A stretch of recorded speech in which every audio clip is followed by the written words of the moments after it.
Hello everybody. We finished journal number 27 again, and we'll be back on the Antichrist part 3. And the title is, The Antichrist Tells You It's Not Your Fault.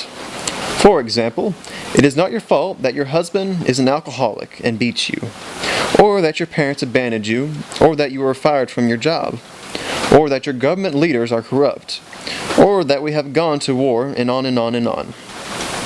What the Antichrist within is actually telling you is that you are not responsible for the experiences in your manifested reality. This false belief causes you to cast blame on another or others, and not take personal responsibility for you creating the manifested experience through the influence of the Antichrist within you. Ones will oftentimes argue with this truth and say, well, I cannot control the free will of another who chooses to be angry with me, or steal from me. How can I be responsible for the behavior or actions of another? It is true. You are not responsible for the free will behavior of another, but you are responsible for buying into their games and making yourself a victim to it. You choose how you will respond in all circumstances. Remember the law of one? The Antichrist within them is the same Antichrist that you choose to allow to exist within you. The Antichrist is looking for a place to reflect itself, and you choose whether or not you will reflect back the Antichrist, or whether you will recognize the trap and instead reflect back the divine love of our Father, within which therefore leaves the Antichrist nowhere to roost within your temple of God.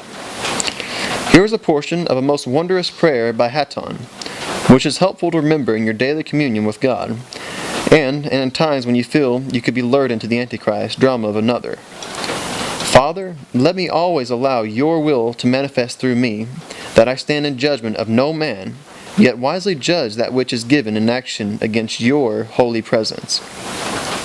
Hatton, oh yes, I hear you. If your higher self is God, Hatton, then how can you speak and say how to speak to God? Simple.